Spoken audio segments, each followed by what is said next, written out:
Hello students, how are you all? I hope you all are fine. I am Sharandeep Kaur and today we are going to continue our chapter Chemical Kinetics.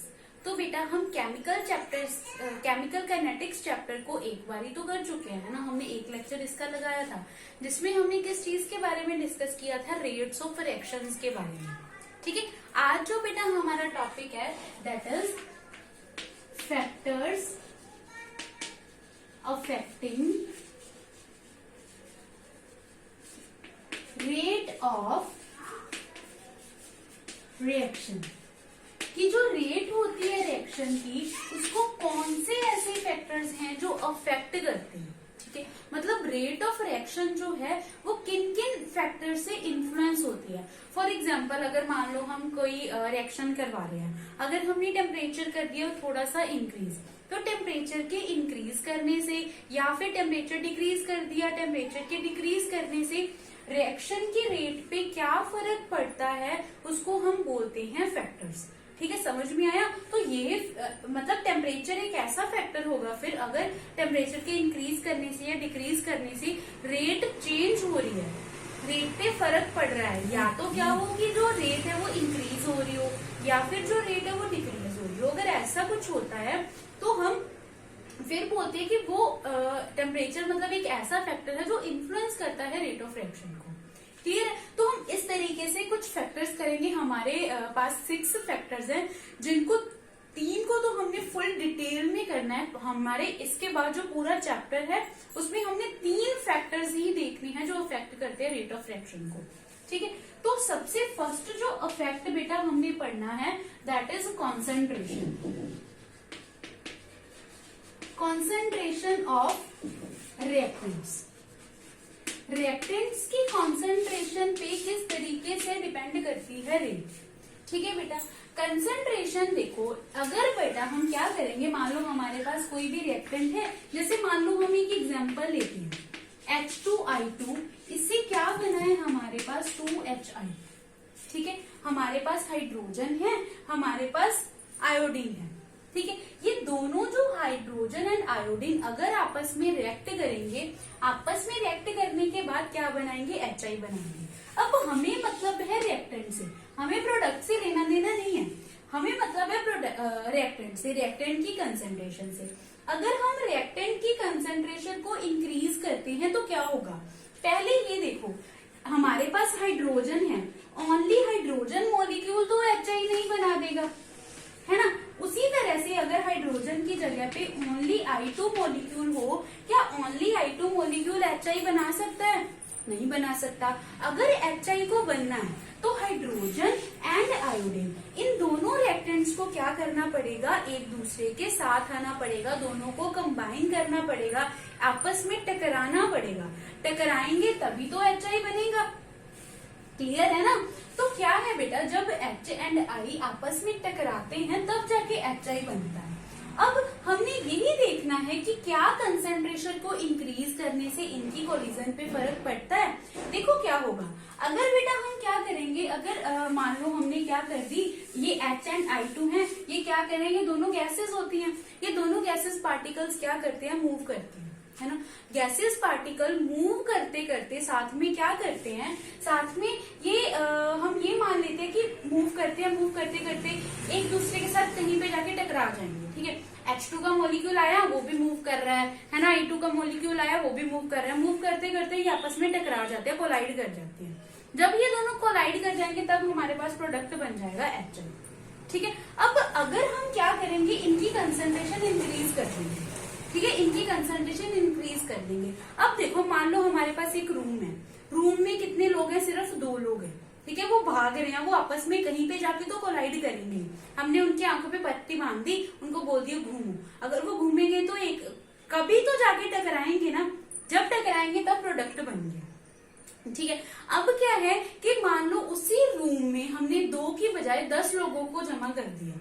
अगर 10 लोग होंगे तो 10 लोगों का आपस में टकराना है ना, मतलब उन 10 में से कोई तो 2 आपस में टकराएंगे ना, जब कोई 2 आपस में टकराएंगे HI प्रोडक्ट बन जाएगा। अब ज्यादा कोलिजन की फ्रीक्वेंसी या ज्यादा कोलिजन किसमें पॉसिबल है, जिसमें 2 लोग थे उसमें या जिसमें 10 लोग थे उसमें, ऑब्वियसली जिसमें 10 लोग होंगे। तो वही बात यहाँ पे है, अगर हम H2 एंड I2 मॉलिक्यूल ले रहे हैं, अब अगर इनकी कंसेंट्रेशन हमने बढ़ा दी, अगर इनकी अमाउंट हमने इंक्रीज कर दी, तो क्या है, इनकी दोनों की क्या होगी, जो कोलिजन होना, जो इन दोनों ने टकराना है आपस में, वो ज्यादा होगा।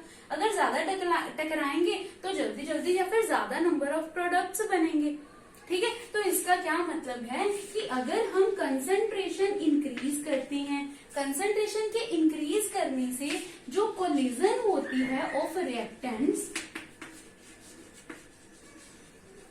वो क्या हो जाती है, इंक्रीज कर जाती है। अगर कोलिजन ज्यादा होगी, कोलिजन ज्यादा होगी, इससे क्या होगा कि फॉर्मेशन ऑफ प्रोडक्ट्स,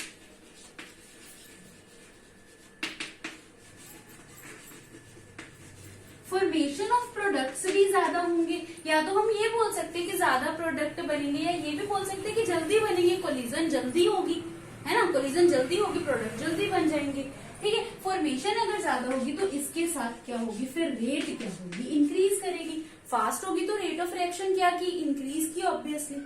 समझ में आया क्या हुआ, कंसंट्रेशन की इंक्रीज करने से कोलिजन इंक्रीज हुई रिएक्टेंट की, कोलिजन अगर ज्यादा है रिएक्टेंट्स की, तो इससे क्या होगा, फॉर्मेशन जो होगी प्रोडक्ट्स की वो भी ज्यादा होगी, एंड रेट जो होगी वो भी ज्यादा होगी। अल्टीमेटली क्या आया, कंसंट्रेशन के इंक्रीज करने से रेट ऑफ रिएक्शन क्या करती है, इंक्रीज करती है। क्लियर है। अब हम देखते हैं बेटा हमारा नेक्स्ट फैक्टर। नेक्स्ट फैक्टर जो है दैट इज टेम्परेचर। टेम्परेचर पे किस तरीके से रेट ऑफ रिएक्शन डिपेंड करती है। देखो बेटा, अगर हम टेम्परेचर को इंक्रीज करेंगे, जनरल एग्जांपल लेते हैं, अगर हम ऐसा करते हैं कि हम कोई भी चीज है ना, कोई भी मान लो हम सब्जी बना रहे हैं, सब्जी अगर हम धीमी आंच पे पका रहे हैं तो इससे क्या होगा, वो धीरे धीरे बनेगी। ठीक है, लेकिन अगर हम आंच को क्या कर देंगे, फास्ट कर देंगे, है ना, तब क्या होगा, सब्जी जल्दी जल्दी बन जाएगी। वही चीज रिएक्शंस के साथ होती है। अगर तो क्या हो, टेम्परेचर ज्यादा होता है, ठीक है, टेम्परेचर ज्यादा होता है तो इससे क्या होता है, जो काइनेटिक एनर्जी होती है ना रिएक्टेंट्स की, वो इंक्रीज हो जाती है। मतलब जो वो मूव करने लगते हैं रिएक्टेंट पार्टिकल्स, वो क्या है, ज्यादा स्पीड के साथ मूव करने लगते हैं। ज्यादा स्पीड के साथ मूव करेंगे, काइनेटिक एनर्जी इंक्रीज हो गई। काइनेटिक एनर्जी इंक्रीज करने से क्या होगा, कोलिजन ज्यादा होगी। कोलिजन किसकी, रिएक्टेंट की। कोलिजन ज्यादा हुई, देन कोलिजन ऑफ रिएक्टेंट लिखी लो साथ में। देन फॉर्मेशन क्या किसकी ज्यादा होगी, प्रोडक्ट्स की। फॉर्मेशन ऑफ प्रोडक्ट्स इंक्रीज करेगी। अगर फॉर्मेशन ज्यादा होगी प्रोडक्ट्स की, इससे क्या होगा, जो हमारा रेट है वो भी क्या हो जाएगी, इंक्रीज हो जाएगी। क्लियर है। तो क्या है, टेम्परेचर के इंक्रीज करने से रेट ऑफ रिएक्शन क्या करती है बच्चों, इंक्रीज करती है। क्लियर है। इसके बाद है बेटा, टेम्परेचर में ही अगर ये मतलब देखा गया, अगर हम 10 डिग्री सेल्सियस टेम्परेचर राइज कर देते हैं, for every 10 degree rise of the temperature, the rate of the reaction becomes double. जो रेट होती है रिएक्शन की वो ऑलमोस्ट डबल हो जाती है। मान लो अगर हम 25 डिग्री सेल्सियस पे कोई रिएक्शन करवा रहे हैं, उसकी रेट कितनी है, R1। ठीक है, देन हमने क्या कर दिया, इस रिएक्शन को 35 डिग्री सेल्सियस पे करवाया। अगर हम 35 डिग्री सेल्सियस पे करवाएंगे तो क्या होगा, रेट कितनी हो जाएगी, 2 into R1। ऑलमोस्ट ऐसा देखा गया है कि जब हम 10 डिग्री राइज कर देते हैं टेम्परेचर को, तब क्या है, रेट ऑलमोस्ट क्या हो जाती है बेटा, डबल। क्लियर है। तो दो फैक्टर्स हमने कर लिए, first one is concentration and second one is temperature. अब हम करते हैं बेटा थर्ड फैक्टर। थर्ड जो फैक्टर है हमारा, साथ साथ में बेटा लिखते जाना कौन कौन से फैक्टर किए हैं हमने। थर्ड फैक्टर है बेटा कैटलिस्ट। थर्ड हेडिंग बनाओ, कैटलिस्ट। जो कैटलिस्ट होता है बेटा, कैटलिस्ट किस तरीके से, पहले ये पता होना चाहिए कि कैटलिस्ट होता क्या है। एक्चुअल में कैटलिस्ट की डेफिनेशन में ही हमें हमारा आंसर मिल जाएगा कि वो किस तरीके से रेट उस पर डिपेंड करती है। कैटलिस्ट एक ऐसा सबस्टांस होता है, लिखो मैं बोलती हूँ, मैं डिक्टेट करती हूँ।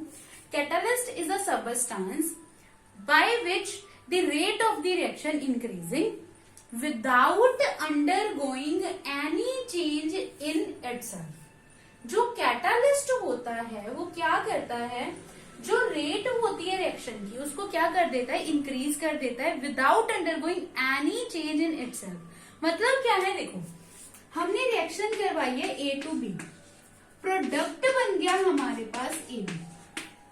ठीक है, कोई भी ए बी रिएक्टेंट थे, उससे हमारे पास ए बी प्रोडक्ट बन गया। क्लियर? अब क्या है, अगर मान लो मैं क्या डाल दूं, प्लस सी डाल दूं, सी क्या है, कैटालिस्ट। ठीक है, तभी भी क्या होगा, इससे क्या बन रहे थे, ए बी प्रोडक्ट बन रहा था, इससे भी क्या बनेगा, ए बी प्रोडक्ट ही बनेगा, प्लस सी। सी क्या है, कैटालिस्ट। क्या है कि मान लो अगर हम रिएक्शन करवा रहे हैं, ऐसा नहीं है कि अगर हम कैटालिस्ट उसमें नहीं डालेंगे तो रिएक्शन होगी नहीं, बट अगर हम एडिशनल सबस्टेंस डाल देते हैं, कैटालिस्ट डाल देते हैं, तो उससे क्या हो जाता है, जो हमारी जो रिएक्शन की स्पीड है ना, वो क्या हो जाती है, फास्ट हो जाती है। क्लियर है? अगर हम विदाउट कैटालिस्ट रिएक्शन करवाएंगे तभी भी रिएक्टेंट वही बनेगा, अगर विद कैटालिस्ट करवा रहे रिएक्टेंट तभी भी वही बन रहा है। कैटालिस्ट जैसे हमने डाला था वैसे ही वो at the end of the reaction बाहर निकल जाएगा। क्लियर है? बस फर्क क्या होगा, जो हमारी विदाउट कैटालिस्ट वाली रिएक्शन है that is slow, and with catalyst वाली रिएक्शन क्या होगी, फास्ट। ठीक है, तो कैटालिस्ट का काम बेटा ये होता है कि ये एक अल्टरनेट पाथ प्रोवाइड करवा देता है for the reaction, for the completion of the reaction. देखो, मान लो हमने एक जगह से दूसरे जगह जाना है, मान लो हमने घर से स्कूल जाना है, ठीक है, दो रास्ते हैं, एक तो बड़ा सारा रास्ता है, लेकिन आपका कोई फ्रेंड है, उसको पूरे गांव का पता है, पूरा सारे रास्तों का पता है ना, उसको पता है कि शॉर्टकट रास्ता क्या है घर से स्कूल जाने का। ठीक है, तो यहाँ पे आपका फ्रेंड क्या कर रहा है बेटा, कैटालिस्ट का काम कर रहा है, एक शॉर्टकट रास्ता दिखा रहा है। शॉर्टकट रास्ते से क्या पता चलेगा, आप जल्दी जल्दी पहुंच जाओगे, है ना, अपनी पोजीशन तक, स्कूल तक जल्दी जल्दी पहुंच जाओगे। तो वही चीज है कि अगर आपने अगर रिएक्टेंट से प्रोडक्ट बनना है, तो अगर हम कैटालिस्ट नहीं डालेंगे तब भी बन जाएगा, बट वो धीरे धीरे बनेगा, लेकिन कैटालिस्ट डालने से क्या हो जाएगा, वो रिएक्शन फास्ट हो जाएगी। क्लियर? तो हम अगर कैटालिस्ट डालेंगे तो जो रेट होती है वो क्या करती है बेटा, इंक्रीज करती है। ठीक है, कैटालिस्ट का काम ही ये होता है रिएक्टेंट की रेट को इंक्रीज करना।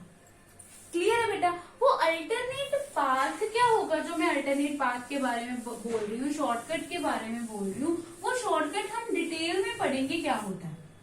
ठीक है, डिटेल में करेंगे। तो बेटा हमने 3 फैक्टर्स किए, कंसंट्रेशन, टेम्परेचर एंड कैटालिस्ट। ये जो तीनों फैक्टर्स है ना बेटा, इस चैप्टर में हमने डिटेल में इन तीनों फैक्टर्स को पढ़ना है। ठीक है, अब देखो फोर्थ क्या है हमारे पास, फोर्थ होता है बेटा सरफेस एरिया। सरफेस एरिया भी ऐसे ही है, अगर मान लो हम क्या करते हैं, सरफेस एरिया इंक्रीज करते हैं, तो इससे भी क्या होती है बेटा, रेट इंक्रीज करती है। लेकिन ऐसा होगा कैसे, रेट किस तरीके से इंक्रीज करेगी सरफेस एरिया इंक्रीज करने से? रेट इंक्रीज करती है बेटा, अगर हम क्या करेंगे, देखो मान लो हमारे पास एक रिएक्टेंट है ए, या फिर ये हमने रिएक्टेंट ले लिया सी। ठीक है, रिएक्शन हमने करवानी है ए की बी के साथ। ठीक है, एक ये फर्स्ट रिएक्शन है, एक हमने सेकंड रिएक्शन करवानी है सी की डी के साथ। ठीक है, सी की डी के साथ करवानी है। अब देखो, ए का सरफेस एरिया ज्यादा है, बी का सरफेस एरिया कम है, सॉरी सी का सरफेस एरिया कम है, इसके साथ बी ने रिएक्ट करना है, इसके साथ डी ने रिएक्ट करना है। अब मान लो ए एंड सी ये दोनों सॉलिड हैं, बी एंड डी ये दोनों गैसियस पार्टिकल्स हैं। अब गैस क्या कर रही है, मूव कर रही है, गैस के पार्टिकल्स मूव करते करते आएंगे, वो कभी आके क्या है, ए के साथ टकरा जाएंगे। ठीक है, वैसे ही डी आएगी सी के साथ टकरा जाएगी। लेकिन कोलाइड करने के लिए ज्यादा चांसेस किसके पास होंगे, बी के पास या डी के पास? ऑब्वियसली बी ने जब ए से कोलाइड करना है तो ज्यादा चांसेस है, ज्यादा सरफेस एरिया इसके पास। अगर इधर आएगी इधर से भी कर जाएगी, इधर से भी कर जाएगी, बहुत एरिया है इसके पास कोलाइड करने के लिए, लेकिन इसके पास बहुत कम एरिया है कोलाइड करने का। तो चांसेस क्या है, इसमें कोलिजन के कम है, इसमें ज्यादा है। तो इसका मतलब इसमें क्या होगी, फास्ट होगी रिएक्शन, एंड ये वाली रिएक्शन क्या होगी, स्लो होगी। तो क्या मतलब है, ये जो हमारी रिएक्शन है वो क्या है, इसकी रेट ज्यादा होगी, इसकी रेट क्या होगी, कम होगी। क्लियर है बेटा? अब फिफ्थ देखो, फिफ्थ क्या होगा हमारा, फिफ्थ पॉइंट है बेटा, fifth is exposure of radiation. Radiation मतलब सनलाइट, ठीक है, हम सनलाइट के अकॉर्डिंग इसको पढ़ लेंगे। अगर मान लो हम सनलाइट के प्रेजेंस में रिएक्शन करवा रहे हैं, तो सनलाइट बेटा एक तरीके से हीट का काम ही करती है। जिस तरीके से टेम्परेचर है, वो टेम्परेचर इंक्रीज करने से, हीट इंक्रीज करने से क्या होता है, रेट फास्ट हो जाती है। तो सनलाइट या रेडिएशन भी तो एक तरीके से किसका काम करेगी, टेम्परेचर का काम करेगी, काइनेटिक एनर्जी इंक्रीज कर देगी। तो अगर हम रेडिएशन या सनलाइट के प्रेजेंस में रिएक्शन करवा रहे हैं, तो उसमें भी क्या होती है, रेट इंक्रीज करती है। क्लियर है। अब सिक्स्थ है बेटा हमारा point, nature. Nature of products and reactants. इसके लिए बेटा हम दो एग्जांपल्स लेके चलते हैं। एग्जाम्पल लेते हैं, एक तो है बेटा हमारे पास NO। NO जब O2 के साथ रिएक्ट करती है तो बनाती है nitrogen dioxide. Similarly carbon monoxide जब ऑक्सीजन के साथ रिएक्ट करेगी तो बनाएगी कार्बन डाइऑक्साइड। ठीक है। अब हमारे पास ये दो रिएक्शंस हैं। इसमें बेटा जो फर्स्ट रिएक्शन है ये होती है फास्ट एंड सेकेंड रिएक्शन होती है स्लो। देखो अगर देखेंगे इन दोनों रिएक्शंस को तो ज्यादा फर्क हमें शो नहीं होगा। जैसे ये रिएक्शन हो रही है वैसे ये रिएक्शन हो रही है। इसमें भी ऑक्सीजन की प्रेजेंस में रिएक्शन हो रही है, यहाँ पे भी मोनोऑक्साइड है, यहाँ पे भी मोनोऑक्साइड है, दोनों के डाइऑक्साइड बन रहे हैं। फर्क इसके सिर्फ कार्बन एंड नाइट्रोजन का और कोई फर्क नहीं है। बट फर्क क्यों पड़ेगा, ये वाली रिएक्शन क्यों फास्ट होगी, ये वाली रिएक्शन क्यों स्लो होगी, इसका ये मतलब है बेटा देखो जब भी कोई रिएक्टेंट्स प्रोडक्ट में चेंज होते हैं तो ऐसा होगा कि जो रिएक्टेंट्स के बॉन्ड्स है वो क्या होंगे, ब्रेक होंगे, है ना, एंड जो प्रोडक्ट के बॉन्ड्स है वो मेक होंगे। मतलब जो ओल्ड बॉन्ड्स हैं वो क्या होंगे, ब्रेक होते जाएंगे, न्यू बॉन्ड्स की फॉर्मेशन होती जाएगी।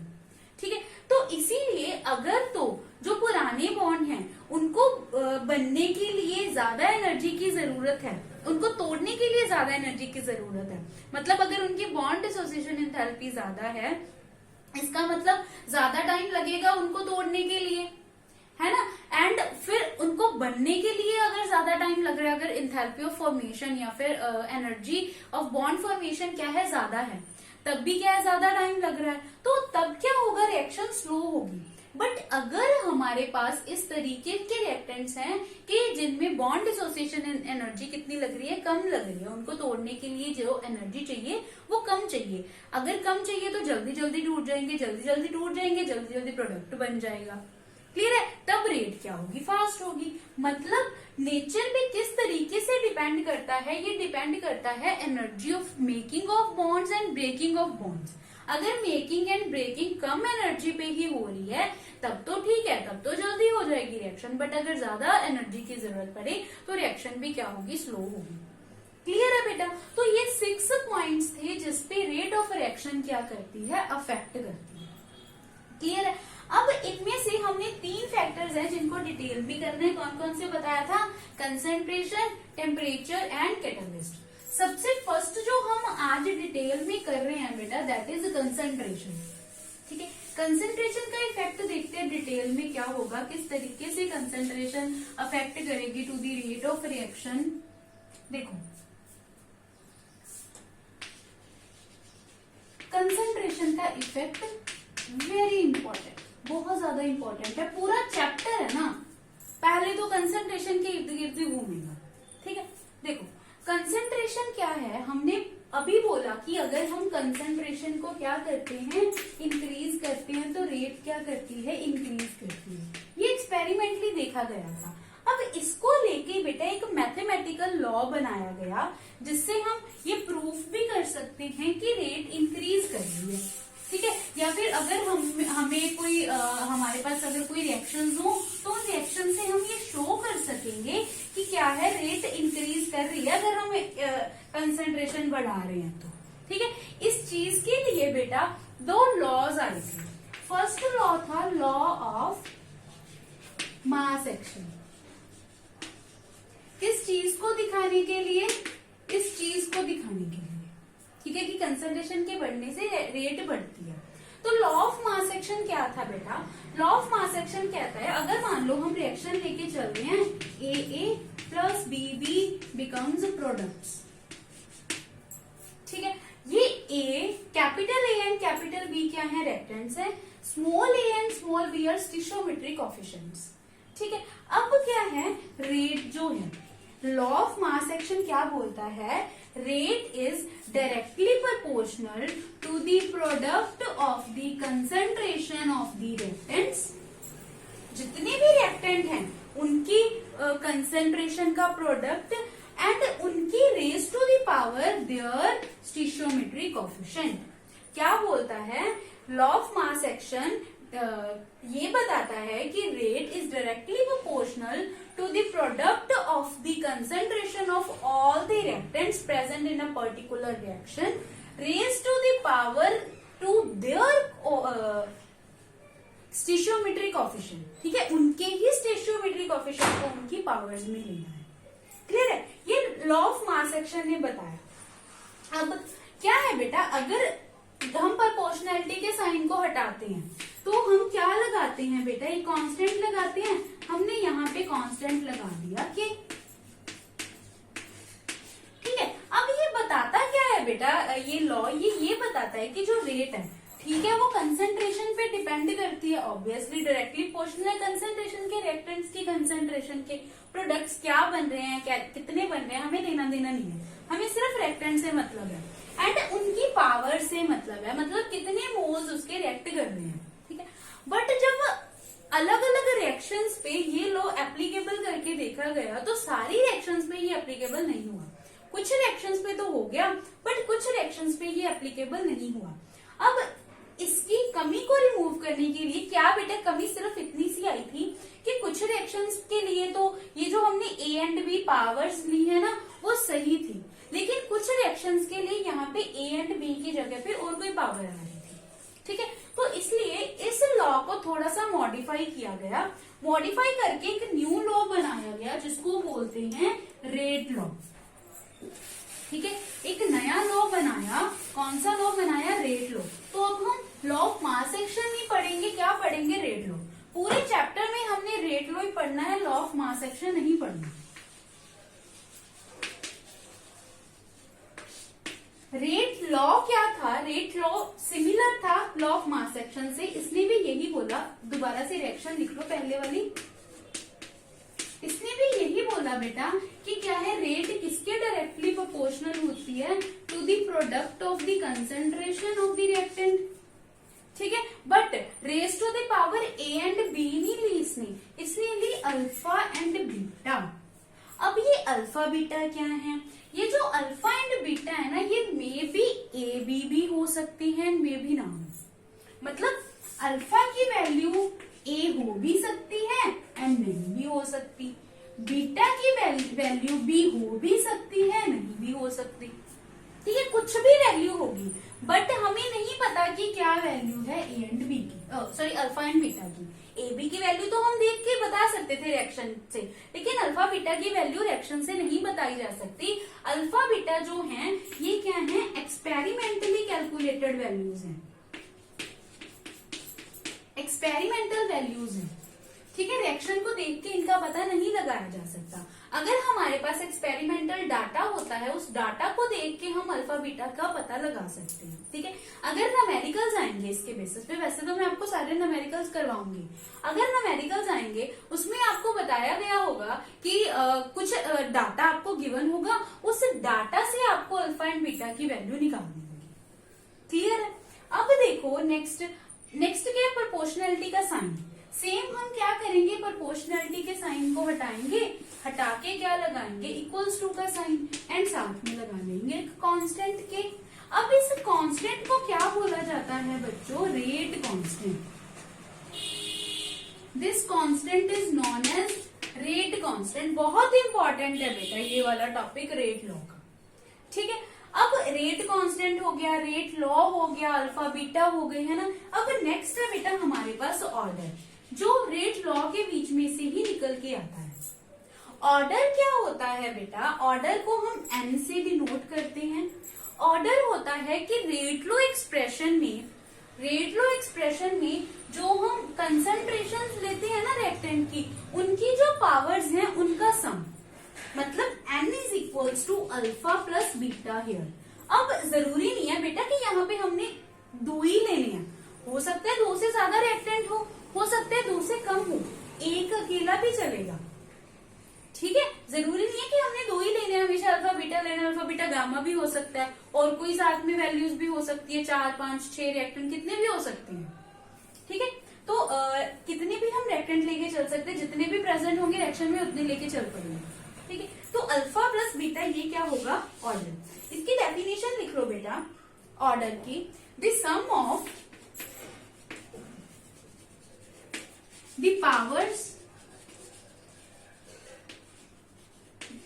the sum of the powers of concentrations of reactants in rate law expression। जो रेट लॉ एक्सप्रेशन है, रेट लॉ एक्सप्रेशन में जो कंसंट्रेशन की पावर्स है ना, उनका सम ऑर्डर होता है। समझ में आया? ये मेंशन करना है बेटा कि रेट लॉ में ही हमने लेना है। ठीक है, रेट लॉ में, लॉ ऑफ मास एक्शन में नहीं लेना, रेट लॉ में ही लेना है पावर्स का सम, उसको हम बोलेंगे ऑर्डर। क्लियर है? अब बेटा जो n की वैल्यू होती है, ऑर्डर की वैल्यू होती है, ये क्या होगी, n की वैल्यू 0 भी हो सकती है, n की वैल्यू पॉजिटिव भी हो सकती है, n की वैल्यू नेगेटिव भी हो सकती है, n की वैल्यू फ्रैक्शनल भी हो सकती है। 0, पॉजिटिव, नेगेटिव, फ्रैक्शनल, कोई भी नंबर हो सकता है n की वैल्यू। क्लियर है? तो अगर मान लो हमारे पास क्या है ऑर्डर, अगर मान लो हमारे पास क्या है, अल्फा की वैल्यू मान लो 0 है, बीटा की वैल्यू 1 है, अल्फा की वैल्यू 0 है, बीटा की वैल्यू 1 है, तो ऑर्डर क्या होगा रिएक्शन का? देखो मैंने आपको ऐसे दे दिया, rate is equals to K a raise to power 0 and b raise to power 1। तो ऑर्डर क्या होगा रिएक्शन का? 0 + 1 इज इक्वल्स टू 1। तो वो कौन से ऑर्डर वाली रिएक्शन हुई? First order reaction. ठीक है, अगर मान लो दोनों की वैल्यू 0 आ गई तो 0th ऑर्डर रिएक्शन हो जाएगी। क्लियर है? अब आपको मैं एक क्वेश्चन देती हूँ, 3/2 1/2 एनसीईआरटी का क्वेश्चन है, इसका ऑर्डर बताओ कितना होगा? क्या करेंगे? 3/2 + 1/2 इज इक्वल्स टू 2। तो ये रिएक्शन कौन सी होगी? सेकेंड ऑर्डर वाली रिएक्शन। बहुत इजी क्वेश्चंस आते हैं बेटा रेट ऑफ रिएक्शन में से। ठीक है, क्लियर है ना बेटा ये सारा रेट लो। अब नेक्स्ट देखते हैं। नेक्स्ट बेटा हमने इसमें एक टर्म इंक्लूड की थी, दैट इज रेट कांस्टेंट। हाँ जी, रेट कांस्टेंट को हम थोड़ा सा ना एक्सप्लेन कर देते हैं। अगर मान लो रेट कांस्टेंट की डेफिनेशन करनी हो तो क्या होगी? देखो इसके लिए दोबारा से हमें रेट लॉ लिखना पड़ेगा। Rate is equals to K a raise to power alpha and b raise to power beta. ये हमारा रेट लॉ का एक्सप्रेशन है ना? तो इसमें बेटा क्या होगा, जो हमारे रेट है ये है कि, तो अगर रेट कांस्टेंट की हमने डेफिनेशन लिखनी है तो क्या लिखेंगे? अगर मान लो a एंड b को मैं 1 ले लूं, अगर a की वैल्यू 1 ले लूं, b की वैल्यू 1 ले लूं, तो रेट किसके इक्वल आ जाएगी? ये तो दोनों 1 ही हो जाएंगी, 1 हो जाएंगी तो मैं इनको कैंसिल कर सकती हूँ। तो रेट किसके इक्वल आ जाएगी? के। तो यही इसकी डेफिनेशन है। रेट कांस्टेंट, सिंपल मैं के लिख रही हूँ, अब रेट कांस्टेंट लिखोगे। Rate constant is the rate is defined as the rate of reaction when the concentration of reactants is taken as unity। अगर हम रिएक्टेंट्स की कंसेंट्रेशन को यूनिटी ले लेंगे, 1 ले लेंगे, तब क्या होगा? रेट कांस्टेंट किसके इक्वल होगा? रेट के, रेट ऑफ द रिएक्शन के। क्लियर है? ये डेफिनेशन है रेट कांस्टेंट की, डिनोट करते हैं विद सिंबल के, कैपिटल के से। ठीक है। अब बेटा बात आती है इसके यूनिट्स की, के की यूनिट्स क्या होती है। बहुत सिंपल है, हमें रेट की यूनिट्स पता है तो हम रेट कांस्टेंट की यूनिट्स पता कर सकते हैं। तो यूनिट्स ऑफ रेट कांस्टेंट हमारे पास क्या होंगी बेटा, देखो मान लो हमारे पास क्या है, रेट इज इक्वल्स टू के ए रेज टू पावर अल्फा। ठीक है, अल्फा। अब हम बेटा यहाँ पे एक ही रेक्टेंट लेके चल रहे हैं, हम मान के चल रहे हैं ए से क्या बन रहा है, प्रोडक्ट बन रहा है। एक ही रेक्टेंट मान के चले, क्योंकि अगर ज्यादा रेक्टेंट लेंगे तो फिर कंफ्यूजिंग हो जाएगा, आपको यूनिट समझ में नहीं आएंगे, तो इसलिए हम एक ही लेके चलते हैं। एक हमारे पास रेक्टेंट है, उसकी पावर अल्फा है। अब मान लो अगर अल्फा की वैल्यू आ गई 0, अगर अल्फा की वैल्यू 0 आ गई तो रेट किसके इक्वल आ जाएगी, के concentration of A raise to power 0। अगर ए रेज टू पावर 0 है तो इसका क्या मतलब है, क्या हो जाएगा, ये 1 हो जाएगा। इसका मतलब ये तो हो गया कैंसिल, रेट किसके इक्वल आ गया, के। अब रेट की यूनिट्स क्या, इसको हम क्या बोलेंगे, जीरोथ ऑर्डर एक्सप्रेशन। मतलब रेट लॉ का एक्सप्रेशन है फॉर जीरोथ ऑर्डर एक्शन। अगर जीरो ऑर्डर है तो कंसंट्रेशन पे डिपेंड ही नहीं कर रही है rate, rate is independent of the concentration. अगर हम जीरो ऑर्डर की बात कर रहे हैं तो ठीक है। तो हम ऑर्डर को अच्छे से बाद में एक्सप्लेन करेंगे, पहले हम सिंपल ये देख लेते हैं, यूनिट्स देख लेते हैं। ठीक है, तो देखो रेट की यूनिट्स क्या होती हैं, मोल पर लीटर पर सेकेंड। तो यही तो फिर के की यूनिट्स आएंगी। इसका मतलब जब हमारे पास क्या होता है, जीरोथ ऑर्डर रिएक्शन होती है, ठीक है, जीरोथ ऑर्डर रिएक्शन होती है, तब क्या है, जो यूनिट्स होती हैं रेट कांस्टेंट की, वो रेट के जैसी ही होती है। क्लियर है। सेकेंड चीज ये कि जो रेट होती है वो इंडिपेंडेंट होती है to the concentration of any reactant. जब जीरोथ ऑर्डर रिएक्शन होती है तब रेट जो है वो कंसंट्रेशन पे डिपेंड ही नहीं करती।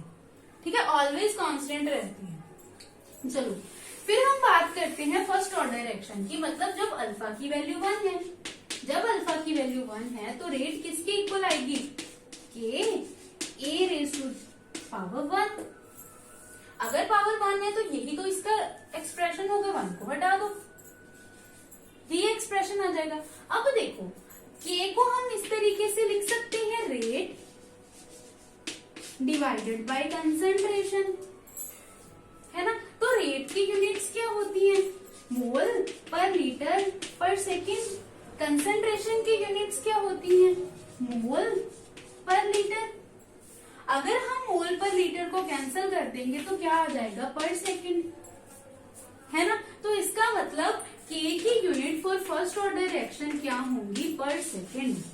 मतलब अगर हम बात करते हैं फर्स्ट ऑर्डर रिएक्शन की, तो रेट किसके इक्वल, रेट की यूनिट क्या होती है, पर टाइम। हो सकता है पर सेकेंड हो, पर मिनट हो, पर आवर हो, वो डिपेंड करेगा कि रेट कितने टाइम, मतलब उस रेट ने कौन सी यूनिट ली है टाइम की। क्लियर है। अगर सेकेंड ऑर्डर होगा तो आप बताओ मुझे, सेकेंड ऑर्डर के लिए क्या होगा, अल्फा की वैल्यू क्या आ जाएगी, 2, यहाँ पे आ जाएगा स्क्वायर, यहाँ पे के किसके इक्वल आ जाएगी, रेट की यूनिट लिख लेते हैं सीधा, मोल पर लीटर पर सेकेंड डिवाइडेड बाय कंसंट्रेशन का स्क्वायर। इसका मतलब मोल पर लीटर का स्क्वायर आ जाएगा। ठीक है, यहाँ पे देखो जो मोल पर लीटर है इसकी पावर कितनी है, 1, तो क्या आएगा, मोल पर लीटर पावर 1, ऊपर जाके ये माइनस हो जाएगी, -2 पर सेकेंड, मतलब मोल पर लीटर पावर -1 पर सेकेंड। अगर इसको भी आगे हमें लिखना है तो क्या आ जाएगा, पर मोल लीटर पर सेकेंड। ये आ जाएगी सेकेंड ऑर्डर के लिए यूनिट ऑफ के। क्लियर है ना बेटा सारा। अब देखो ये हमने 1, 2, 0 ये तो देख लिया, हम सीधा nth ऑर्डर के लिए अगर निकाल लें तो सारे उसमें से ही आ जाएंगे। तो nth ऑर्डर के लिए अगर हम रेट ऑफ रिएक्शन निकालना चाहते हैं तो वो क्या होगी, यहाँ अल्फा की जगह पे क्या लिख लो, n लिख लो। तो nth ऑर्डर के लिए लिख लेंगे, फिर n की वैल्यू पुट करते रहेंगे एंड k की यूनिट्स आ जाएंगी। ठीक है, तो k की बेटा यूनिट्स भी, के की जो यूनिट्स है वो हमेशा सेम नहीं रहती हैं, वो भी चेंज होती रहती हैं। ठीक है, इससे यही पता चल रहा है अगर हम अलग अलग ऑर्डर के लिए निकाल रहे हैं तो के की यूनिट्स भी चेंज हो रही हैं। देखो क्या है, अगर हम बात करते हैं nth ऑर्डर की, तो K किसके इक्वल आ जाएगा, rate concentration of A raise to power n। ठीक है, तो रेट की यूनिट्स क्या होती है, मोल पर लीटर पर सेकेंड, कंसेंट्रेशन की होती है mole per litre raise to power n। Clear है ना। अब ऊपर यहाँ पे तो 1 है, ऊपर जाके क्या हो जाएगा, mole per litre raise to power 1 minus n per second. तो अब n की वैल्यू को चेंज करते देखते जाओ, हमारे पास क्या आ जाएगा, रेट ऑफ रिएक्शन। अब देखो अगर मैं n की वैल्यू 1 पुट कर दूं तो 1 माइनस 1 0, ये सारी टर्म कैंसिल हो जाएगी, ओनली क्या बचेगा हमारे पास, पर सेकेंड। तो फर्स्ट ऑर्डर के लिए क्या होती है, पर सेकेंड ही तो होती है। क्लियर, मतलब अगर आप n की वैल्यू पुट करते रहोगे तो हमारे पास क्या आती जाएंगी, यूनिट्स आती जाएंगी की। क्लियर है बेटा, काफी इंपॉर्टेंट है। एग्जाम में ना कई बार आपको वो ये नहीं बताएंगे कि कौन से ऑर्डर वाली रिएक्शन हो रही है। Order is very important. ठीक है, जो भी आपको न्यूमेरिकल्स आएंगे ना बेटा इस चैप्टर के, उसमें न्यूमेरिकल ऑर्डर के बिना तो आ ही नहीं सकता। ठीक है, कोई भी न्यूमेरिकल ऑर्डर के बिना आएगा ही नहीं आपको इस चैप्टर में। हाँ, एक आधे जो हमने इससे पहले वाले न्यूमेरिकल्स किए हैं वो जरूर आएंगे ऑर्डर के बिना, लेकिन इसके बाद जो भी न्यूमेरिकल्स हैं उसमें ऑर्डर का यूज कहीं ना कहीं होगा ही होगा। ठीक है, तो जो ऑर्डर है रिएक्शन का, that is very much important. तो कई बार बेटा आपको क्वेश्चन क्या पूछा जाता है, मान लो मैं आपको 2-3 क्वेश्चन लिख के बताती हूँ। के की वैल्यू मान लो है 1.6 into 10 raise to power -2 per second. K is equals to 2.4 into 10 raise to power -1 mole per litre per minute. K is equals to 4.6 into 10 raise to power -8 mole litre per minute. अब मुझे आपको सिर्फ ये बताया होगा, उन्होंने क्या पूछा होगा कि मुझे इसके लिए मतलब तीनों के लिए क्या बताओ, ऑर्डर ऑफ रिएक्शन बताओ। कैसे बताओगे, हमें अल्फा बीटा तो पता ही नहीं। अगर अल्फा बीटा पता हो, फिर हम अल्फा की वैल्यू बीटा की वैल्यू पुट करके देखें, फिर हम उनको ऐड करके देखें तो ऑर्डर निकल जाएगा। लेकिन यहाँ पे तो कोई कंसंट्रेशन की बात ही नहीं कर रहा, यहाँ पे तो अल्फा बीटा की पावर की बात ही नहीं हो रही। हमें वो चाहिए ही नहीं चाहिए, इसीलिए तो बात नहीं की। हमें किससे पता चल जाएगा, हमें किसी से कोई मतलब नहीं, हमें सिर्फ इन चीजों से मतलब है। सिर्फ इन चीजों से पता चलेगा कि ऑर्डर क्या है। अगर पर सेकेंड है K की यूनिट, तब ऑर्डर क्या होता है, फर्स्ट ऑर्डर। अगर मोल पर लीटर पर मिनट है तो ऑर्डर क्या होता है, 0। अगर पर मोल लीटर पर मिनट है तो ऑर्डर क्या होता है, 2। ठीक है, तो हमें मतलब सिर्फ किस चीज से है, इनकी यूनिट से है। अगर आपको कोई न्यूमेरिकल आएगा, वैसे तो वो बोल देते हैं कि ये फर्स्ट ऑर्डर रिएक्शन हो रही है बताओ, लेकिन अगर आपको उन्होंने नहीं दिया फर्स्ट ऑर्डर रिएक्शन, मतलब कौन से ऑर्डर वाली रिएक्शन है, तब आपको K की वैल्यू गिवन होगी। K की वैल्यू गिवन होगी, उससे आप निकालोगे। क्लियर है ना बेटा कि किस तरीके से K की यूनिट से हम ऑर्डर का पता लगा सकते हैं। ठीक है बेटा, चलो इसके बाद बेटा हमने रेट लॉ कर लिया, ठीक है।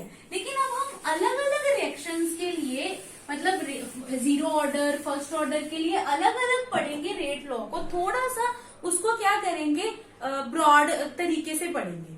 ठीक है, रेट लॉ हमारे सिलेबस में 0th order and first order का ही है। सेकंड, थर्ड, फोर्थ, एंथ की हमने बात ही नहीं करनी, हमने ओनली 0 एंड फर्स्ट ऑर्डर की बात करनी है पूरे चैप्टर में।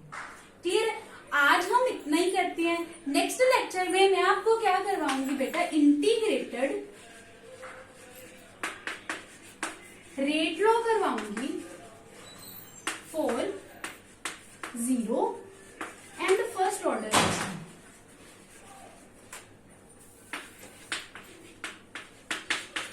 क्लियर है, ये करवाऊंगी। लेक्चर खत्म करने से पहले बेटा एक चीज देख लो, एक इम्पॉर्टेंट चीज है, पेपर में काफी बार पूछी गई है, rate constant and rate of reaction के बीच में differences. Rate of reaction and rate constant के बीच में डिफरेंसेस। बेटा कभी भी अगर डिफरेंस आए ना, एक पॉइंट तो आपका पक्का है। क्या पक्का